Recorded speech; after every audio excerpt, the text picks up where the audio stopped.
As-tu déjà remarqué comment certaines personnes semblent exercer un contrôle presque surnaturel sur l'environnement qui les entoure, sans dire un mot? Elles ne crient pas, elles ne supplient pas, elles se retirent simplement, et soudain, tout change.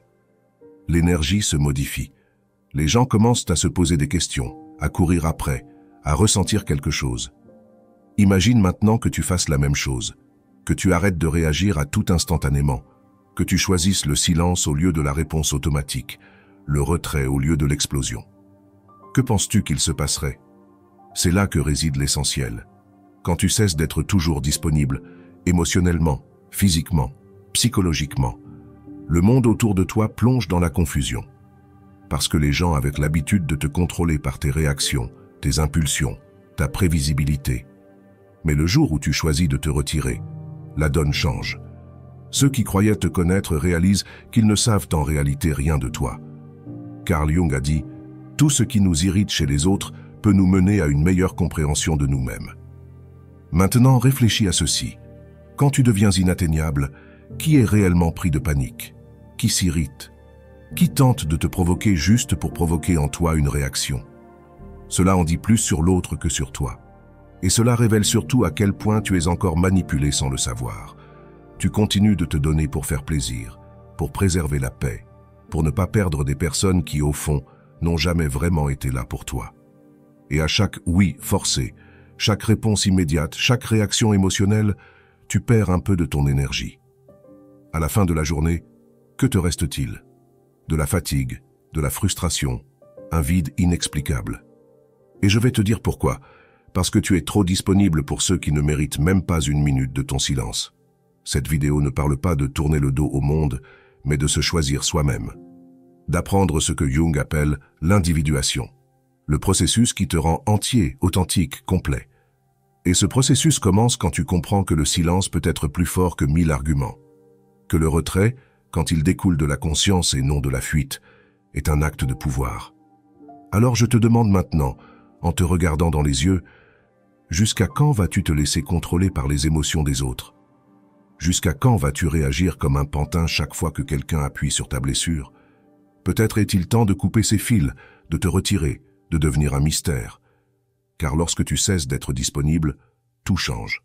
On t'a appris à être toujours présent, à répondre rapidement, à faire plaisir, à dire oui même quand tu voulais dire non. Depuis l'enfance, tu as été programmé pour croire que ta valeur dépend de ta disponibilité envers les autres. Mais voici une vérité que personne ne t'a peut-être dite aussi clairement. Cette disponibilité excessive n'est pas une vertu, c'est une prison. Et tant que tu continues à penser que tu dois être accessible tout le temps, émotionnellement ou autre, tu seras manipulé, épuisé et oublié aussitôt que tu ne seras plus utile. Tu sais pourquoi?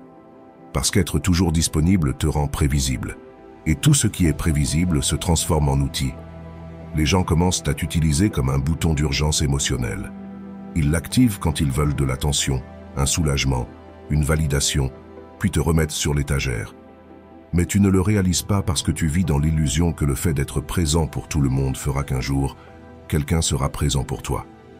Sauf que ça ne marche pas comme ça. Carl Jung a parlé de la persona, ce masque que nous portons pour être acceptés, aimés, reconnus. C'est précisément ce masque qui te maintient dans une disponibilité exagérée. Tu dis « c'est rien » alors que tu suffoques. Tu réponds aux messages sur le champ même quand tu es épuisé. Tu te justifies, tu te défends comme si tu devais quelque chose au monde. Mais la vérité est que plus tu te places au centre de la scène des autres, plus tu disparais de la tienne. Être disponible en permanence est une subtile forme d'abandon de soi, une façon déguisée de rechercher l'approbation, d'éviter le rejet, de chercher à contrôler l'image que les autres ont de toi. Or, ce contrôle a un prix, ta paix, ton énergie vitale, distribuée comme si elle était infinie, alors qu'elle est limitée, très limitée. Les gens qui te veulent disponible tout le temps ne veulent pas de toi en réalité. Ils veulent ce que tu leur apportes, validation, compagnie, distraction, confort émotionnel. Mais quand toi, tu changes, quand tu poses des limites, quand tu refuses de réagir, ces mêmes personnes s'irritent, t'accusent, te jugent bizarre. Ce n'est pas parce que tu as changé, c'est parce que tu as cessé de leur être utile. Et voilà le point le plus cruel. Plus tu es disponible, moins on te donne de valeur, parce que ce qui est en trop grande abondance se transforme en chiffon émotionnel. Personne ne respecte ce qu'il n'a pas dû gagner. Personne ne valorise ce qui se trouve toujours là.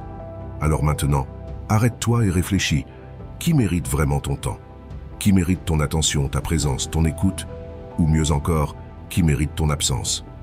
Mais avant d'y répondre, il nous faut saisir une chose essentielle. Pourquoi réagit-on tellement? Pourquoi cède-t-on si facilement?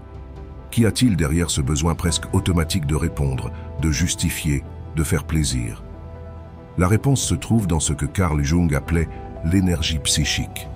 Et c'est ce dont nous allons parler dans la prochaine partie. Parce que ton énergie est tout ce que tu as, et si tu n'apprends pas à la protéger, quelqu'un l'utilisera contre toi. Si ce contenu te parle, clique sur le bouton « S'abonner » et abonne-toi à la chaîne. Merci pour ton soutien. Carl Jung ne voyait pas le psychisme humain comme une machine automatique qui réagit aux stimuli sans conséquence. Pour lui, notre esprit est un système énergétique. Chaque pensée, chaque émotion et chaque action consomment une partie de cette énergie. La question est, choisis-tu où va ton énergie ou laisses-tu le monde décider à ta place? Chaque fois que tu réagis de façon impulsive, tu gaspilles de l'énergie psychique. Quand tu te défends face à une critique qui ne méritait même pas ton attention, quand tu réponds à une provocation uniquement pour avoir raison, quand tu t'engages dans des discussions inutiles, quand tu cherches à satisfaire ceux qui ne te valorisent pas, tu dépenses ta force intérieure dans ce qui ne te nourrit pas. Jung était clair. Tout ce à quoi tu résistes persiste. Plus tu réagis, plus tu t'attaches. Les gens qui vivent émotionnellement épuisés ne sont pas faibles, ils sont mal orientés. Et sais-tu ce qui arrive à quelqu'un qui vit épuisé? Il devient vulnérable. Et quand tu es vulnérable, tu es une proie facile. Les personnes manipulatrices, opportunistes ou en manque affectif le repèrent vite. Elles voient que tu ne sais pas garder ton énergie, que tu réagis à tout, que tu essaies toujours de résoudre les problèmes des autres. Et elles en profitent. Jung disait qu'un psychisme sain sait retenir l'énergie dans le système. Cela implique de savoir dire non sans culpabilité, de savoir se taire sans se sentir lâche, de savoir observer avant d'agir. Car le vrai pouvoir ne se situe pas dans la réaction, mais dans la capacité à choisir quand et comment agir. Et cela n'est possible que si l'on se connaît suffisamment pour repérer ses propres impulsions. Combien de fois as-tu perdu le sommeil à cause d'une conversation non résolue? Combien de fois as-tu passé des heures à ressasser ce que tu aurais dû dire ou à essayer de comprendre pourquoi quelqu'un t'a maltraité? Voilà de l'énergie qui fuit sans retour. Tu entretiens des fantômes qui auraient dû disparaître depuis longtemps et tu alimentes des dynamiques qui ne subsistent que parce que tu insistes à répondre. L'énergie psychique est comme un champ de force. Bien gérée, elle affirme ta présence. Tu entres dans une pièce et tu inspires le respect sans dire un mot. Mal gérée, tu deviens invisible, réactif, fragile, et le monde ne fait pas de cadeaux à ceux qui cèdent facilement. Alors commence à observer tes propres déclencheurs. Qu'est-ce qui te fait réagir automatiquement? Qu'est-ce qui te fait perdre ton centre? C'est précisément là que ton énergie se perd, et c'est là que tu dois travailler. Non pas pour devenir froid ou indifférent, mais pour devenir sélectif, souverain de toi-même. Et voici l'une des plus grandes révélations de Jung. Quand tu préserves ton énergie, tu brises les projections que les autres projettent sur toi. Et ça dérange énormément parce que nous entrons sur un terrain sombre, celui de la manipulation silencieuse. Dans la prochaine partie, nous verrons comment les personnes opportunistes se nourrissent de ton énergie et pourquoi ton indisponibilité fait s'effondrer complètement ces jeux. Prépare-toi à regarder en face ceux qui t'ont toujours drainé sans que tu ne t'en rendes compte. Tu penses avoir le contrôle, croire que tes réactions sont des choix conscients. Mais la vérité est plus sombre. La plupart de tes réponses émotionnelles sont programmées, et ceux qui le comprennent te manipulent aisément. Les gens opportunistes n'ont pas besoin de crier, de menacer ou de forcer les choses. Ils se contentent d'appuyer sur les boutons que tu as laissés exposés, et tu réagis encore et toujours. Carl Jung parlait de la projection comme d'un mécanisme psychologique par lequel les gens projettent sur autrui ce qu'ils ne peuvent reconnaître en eux-mêmes. Mais il y a un autre aspect, peu remarqué. Tandis que les autres projettent, tu deviens le réceptacle de ces images. Et plus tu es disponible émotionnellement, plus tu te transformes en toile blanche pour leur projection. Connais-tu cet ami qui ne t'appelle que lorsqu'il est en crise, ce partenaire qui a toujours besoin que tu viennes le sauver, cette personne qui te complimente mais uniquement tant que tu lui es utile? Rien de tout cela n'est fortuit. Ils ne sont pas en relation avec toi, mais avec l'idée qu'ils se font de toi, avec le rôle que tu consens à jouer. Et pourquoi acceptes-tu? Parce que tu as peur de décevoir, de ne pas être aimé, d'être abandonné. La manipulation la plus efficace ne se fait pas en criant. Elle se fait dans le silence de la culpabilité, quand tu as l'impression de devoir quelque chose à l'autre, quand tu crois devoir te rendre disponible, aider, comprendre, même si cela te détruit de l'intérieur. Et voilà le point central. Le manipulateur n'a pas besoin de te contrôler à proprement parler. Il lui suffit que tu continues à réagir de la même manière. Mais quand tu arrêtes de réagir, le jeu se brise. Quand tu commences à dire non, à répondre par le silence, à te retirer au lieu de te justifier, les projections s'effondrent. Le masque qu'on t'avait mis tombe. Et cela déstabilise les gens parce qu'ils ne savent plus qui tu es. Pire encore, ils se retrouvent contraints de se regarder eux-mêmes. Et tout le monde n'y est pas prêt. Ton indisponibilité est une menace parce qu'elle oblige les autres à affronter leur propre vide. Le silence que tu offres met en lumière le vacarme intérieur qu'ils refusent d'entendre. Alors viennent l'attaque, les critiques, le drama affectif. Non pas parce que tu as tort, mais parce que tu as cessé de servir de miroir complaisant. Jung a dit, ce n'est pas en imaginant des figures de lumière que l'on s'illumine, mais en rendant les ténèbres conscientes. Quand tu te retires, quand tu cesses d'alimenter le cycle, l'ombre de l'autre fait surface. Et c'est insupportable pour ceux qui se servaient de toi comme échappatoire. Mais qu'en est-il de toi? Es-tu prêt à faire face au malaise d'être incompris, rejeté, voire attaqué, parce que tu te protèges? Es-tu disposé à endurer le silence qui suit la rupture? Car c'est précisément dans ce silence qu'une nouvelle forme de puissance naît. Et c'est de cela que nous allons parler à présent. Dans la prochaine partie, tu comprendras pourquoi le silence peut être l'arme la plus dévastatrice du psychisme humain et comment il change complètement la dynamique entre toi et le monde. Le monde moderne est bruyant. Tout le monde veut se faire entendre, répondre vite, remporter des débats stériles, prouver son point de vue, quitte à se sacrifier sa propre paix. Pourtant, il existe une force que peu de gens connaissent et que moins encore maîtrisent, la force du silence. Non celui de la passivité ou de la lâcheté, mais un silence conscient, stratégique, d'une lucidité implacable. Un silence qui n'est pas absence, mais présence amplifiée. Jung voyait le silence non comme un vide, mais comme un terreau fertile pour la transformation intérieure. Quand tu cesses de réagir, tu commences à observer. Et en observant, tu vois des schémas qui jusque-là passaient inaperçus. Répétitions émotionnelles, manœuvres de manipulation, cycles d'autosabotage. Le silence permet la lucidité, et la lucidité est dangereuse pour quiconque cherche à te contrôler. Tu as remarqué à quel point certaines personnes paniquent quand tu ne réponds pas. Quand tu ne te justifies pas, quand tu disparais tout simplement. Ce n'est pas parce qu'elles s'ennuient de toi, c'est parce que ton silence leur retire la maîtrise du récit. Tant que tu parles, tu restes dans le jeu. Mais quand tu te taises, c'est toi qui changes les règles. Et cela déséquilibre quiconque se nourrit de tes réactions. Le vrai silence n'est pas l'absence de parole, c'est la maîtrise de ta propre énergie. C'est le refus de te laisser aspirer par les émotions d'autrui. C'est le choix conscient de ne pas entrer dans des batailles qui n'en valent pas la peine. Jung expliquait que l'individuation, le fait de devenir vraiment toi-même, nécessite une forme d'éloignement, parce que dans le silence, tu apprends à t'écouter sans l'interférence du monde. Mais ne te trompe pas, le silence a un prix. Il t'éloignera de ceux qui te valorisaient uniquement pour le rôle que tu jouais. Il fera de toi un incompris pour ceux qui ne te voyaient qu'à travers leurs projections. Il te fera passer pour froid, distant, arrogant. Mais tout cela, ce sont des réactions de ceux qui n'ont jamais voulu être confrontés à ta profondeur, mais seulement à ton utilité. Et voici la dure réalité. Plus tu mûris, plus tu deviens sélectif dans tes paroles, parce que tu comprends que chaque phrase est un investissement d'énergie, et que tout le monde ne mérite pas d'avoir accès à ta vérité. Parfois, le silence n'est pas un repli, mais une souveraineté. C'est le langage de celui qui n'a plus besoin de rien prouver à personne. Le silence dérange parce qu'il oblige l'autre à faire face à ses propres pensées, son propre vacarme intérieur. Et ce malaise en dit plus long sur eux que n'importe lequel de tes arguments.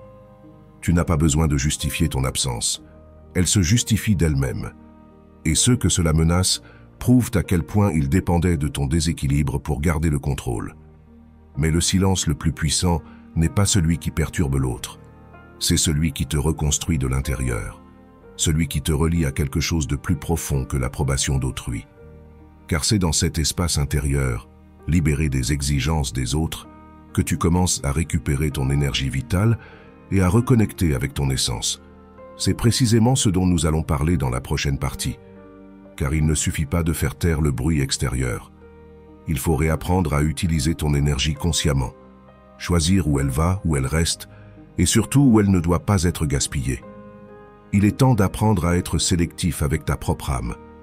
Si tu es en train de reprendre ton énergie en main et de poser des limites, tu trouveras un réel intérêt à lire mon livre « Au-delà de l'ombre », un guide jungien pour affronter vos batailles intérieures. Il expose les idées les plus importantes de Jung et te fournit les outils pour protéger ton énergie, définir tes limites et renouer avec ton vrai moi. Le lien est dans le commentaire épinglé. Cela ne sert à rien de tout comprendre intellectuellement si, dans la pratique, tu continues à dire oui alors que tu penses non, à répondre à des messages qui te dérangent, à t'engager dans des discussions vides, ou à entretenir des relations qui ne subsistent que par inertie. La conscience sans action n'est qu'une autre forme d'illusion. La vraie transformation commence quand tu décides fermement de devenir sélectif. Et cela exige une discipline émotionnelle. L'indisponibilité consciente, ce n'est pas être froid, arrogant ou indifférent. C'est cesser d'être joignable par n'importe qui, n'importe quand, pour n'importe quelle raison. C'est reprendre la maîtrise de ton énergie, de ton temps, de ta paix. Et cela démarre par de petits gestes. Ne pas répondre immédiatement, respirer avant de réagir, quitter une discussion avant d'être aspiré dans le chaos, éteindre ton téléphone sans culpabilité, dire « pas aujourd'hui », dire « je ne suis pas intéressé », dire « je ne m'en mêle pas ». Mais voici le point crucial. Tu n'as pas à justifier ton absence.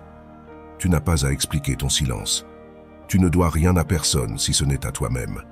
Pour beaucoup, c'est impardonnable parce que, quand tu refuses de te justifier, tu ôtes à l'autre le pouvoir de te maintenir dans ce rôle émotionnel où tu es toujours disponible, compréhensif, serviable. Carl Jung avait compris que tout processus d'individuation passait par un isolement, mais pas un isolement dépressif. Un isolement sacré, un temps de retraite intérieure où tu réapprends à écouter ta propre voix plutôt que celle du monde. Où tu reconstruis ton identité, non plus à travers les yeux des autres, mais depuis ton propre centre. Tu veux un bon indicateur de ton évolution? Observe qui commence à s'éloigner quand tu deviens plus réservé. Observe qui tente de te provoquer quand tu cesses de réagir. Observe qui t'accuse d'avoir changé quand tu commences à te protéger. Ces signaux ne prouvent pas que tu as tort. Ils prouvent que tu commences à te libérer. Être indisponible est d'abord inconfortable. Tu te sentiras coupable. Tu penseras être égoïste.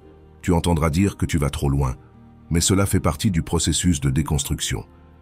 Tu as passé ta vie à croire que tu devais te mettre en second plan. Il est logique que le changement crée un malaise, pas seulement en toi, mais aussi chez tous ceux qui profitaient de l'ancienne version de toi. L'indisponibilité consciente est le fondement de l'autodétermination. Quand tu dis non au monde, tu te dis oui à toi-même. Quand tu te retires d'un environnement toxique, tu affirmes que ta paix vaut plus que n'importe quel lien factice. Et quand tu cesses de te justifier, tu commences enfin à être respecté, même si c'est par un petit nombre de personnes. Mais tout le monde n'est pas prêt pour ce genre de présence, car ton absence émotionnelle mettra en lumière des blessures que les autres ne veulent pas affronter. Elle révélera à quel point ils dépendaient de tes turbulences affectives pour se sentir en contrôle. C'est à ce moment-là que la rupture survient, avec sa douleur, sa solitude, son éloignement, cette impression de perdre quelque chose alors qu'en réalité, tu te libères. Mais que se passe-t-il après? Qu'y a-t-il au bout de cette distance? Que n'est-il du silence? Dans la dernière partie, nous allons parler de la renaissance qui ne se produit que si tu as le courage d'être incompris, de rester seul et de devenir entier par toi-même. Il est temps de comprendre pourquoi la solitude des forts est le chemin vers la vraie liberté. Quand tu cesses d'être disponible pour tout le monde, quelque chose de profond commence à se produire. D'abord vient le silence, un silence inconfortable qui semble hurler de l'intérieur. Tu te demandes si tu as bien fait, si tu es trop dur, si tu perds des gens qui t'aimaient. Mais peu à peu, ce silence se transforme. Il commence à purifier, à calmer, à guérir. Puis vient la solitude. Mais pas la solitude du manque, celle de la présence totale à soi-même. La solitude des forts, de ceux qui ne se trahissent plus pour garder les autres auprès d'eux. Et dans cet espace où régnait la confusion, apparaît la clarté. Là où s'installait l'anxiété, débarque la paix. Là où tu étais dans le besoin, une nouvelle force émerge. La force d'être entier à l'intérieur de toi. Carl Jung disait que le processus d'individuation, devenir vraiment qui tu es, exige de s'éloigner du collectif, de se défaire du masque, d'avancer un temps en solitaire. C'est exactement ce que tu fais quand tu choisis de devenir indisponible. Tu ne fuis pas le monde, tu reviens à toi-même. À ce stade, tu cesses d'être un réacteur, tu deviens un créateur. Tu n'es plus façonné par les circonstances, mais tu commences à façonner ta réalité de l'intérieur. Les gens que ton absence dérange révèlent qu'ils ne t'ont jamais voulu, toi, mais le rôle que tu jouais. Maintenant que tu ne t'inscris plus dans ce rôle, ils ne savent plus quoi faire de toi. Et ça, c'est libérateur. Tu perdras des gens, mais tu te trouveras toi-même. Tu t'éloigneras de certains endroits, mais tu te rapprocheras de ton essence. Tu deviendras incompris, mais tu découvriras enfin le respect. Parce que lorsque tu n'es plus disponible pour tout et n'importe quoi, tu deviens précieux, rare, inoubliable. Ne te trompe pas, c'est une renaissance, un nouveau commencement, l'aube d'une vie où tu ne tolères plus que des miettes émotionnelles, ni les jeux d'esprit, ni les manques déguisés en affection. Désormais, tu n'acceptes plus que ce qui résonne avec ta paix, ta vérité, ta complétude. Et si tu es arrivé jusqu'ici, c'est qu'une partie de toi est déjà prête pour ce nouveau chemin. Une partie de toi a déjà compris que être aimé ne veut rien dire si pour cela tu dois t'abandonner toi-même. Et que le véritable amour de soi débute quand tu te choisis, même si cela implique d'être seul un moment. Maintenant, dis-moi dans les commentaires, es-tu prêt à être incompris, rejeté ou même haï au nom de ta liberté intérieure? Es-tu disposé à payer le prix d'être toi? Si ce message t'a touché, s'il t'a parlé, écris en commentaire « Je choisis ma paix ». Voyons combien d'entre nous sont prêts à franchir ce cap. Et n'oublie pas de regarder la vidéo suivante. C'est important, bien plus que tu ne l'imagines. À très vite.